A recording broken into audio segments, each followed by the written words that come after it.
Bersama saya lain masa kala Kian kaya kena।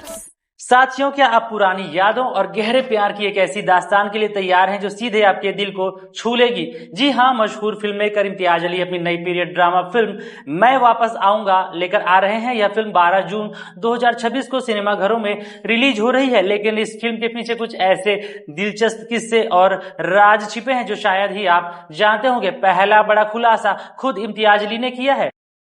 Imtiaz ने बताया कि यह कहानी पूरी तरह काल्पनिक नहीं है। वे पंजाब में विभाजन के दौर को जीने वाले 90 साल के बुजुर्गों से मिले थे। हैरानी की बात देखिए, इनमें से कई बुजुर्गों को आज अल्जाइमर या भूलने की बीमारी है। उन्हें अपने बच्चों के नाम तक याद नहीं है, लेकिन 78 साल पहले का अपना पहला प्यार आज भी हूबहू याद है। इसी अनकहे एहसास और तड़प पर यह फिल्म बनी है। वे बताते हैं कि वे अपनी पिछली फिल्मों की शूटिंग जब कर रहे थे तब वे इन बुजुर्गों से मिले थे। साथियों, क्या आप जानते हैं कि इस फिल्म का नाम हमेशा से मैं वापस आऊंगा नहीं था। शूटिंग के दौरान स्क्रिप्ट और क्लैपबोर्ड पर इसका secret wording title the return रखा गया था। बाद में फिल्म के गहरे इमोशन को देखते हुए इसका नाम बदलकर मैं वापस आऊंगा किया गया, जो अतीत में लौटने की चाह को दिखाता है। इम्तियाज अली ने मशहूर फिल्म जर्नलिस्ट भारद्वाज रंगन के साथ बातचीत में दिलजीत दोसांझ को लेकर भी एक बड़ा सीक्रेट शेयर किया।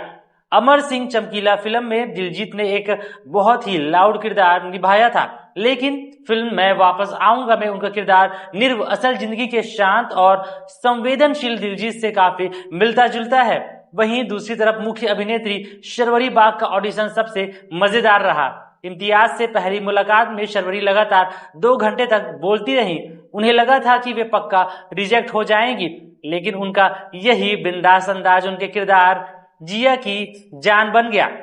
वहीं पर आपको बताते चले कि म्यूजिक लेजेंड AR रहमान के खूबसूरत संगीत और अटारी बॉर्डर पर हुए ऐतिहासिक जय हो कॉन्सर्ट के साथ यह फिल्म इस साल की सबसे बड़ी इमोशनल रोलर कोस्टर राइड होने वाली है। तो क्या आप 12 जून को सिनेमाघरों में यह अनकही प्रेम कहानी देखने जा रहे हैं? हमें कमेंट बॉक्स में जरूर बताएं। इम्तियाज अली की कौन सी फिल्म आपको सबसे ज्यादा पसंद आ जाती है, इसको भी आप कमेंट बॉक्स में बताएं और ऐसे ही खबरों के लिए इस पेज को फॉलो करें।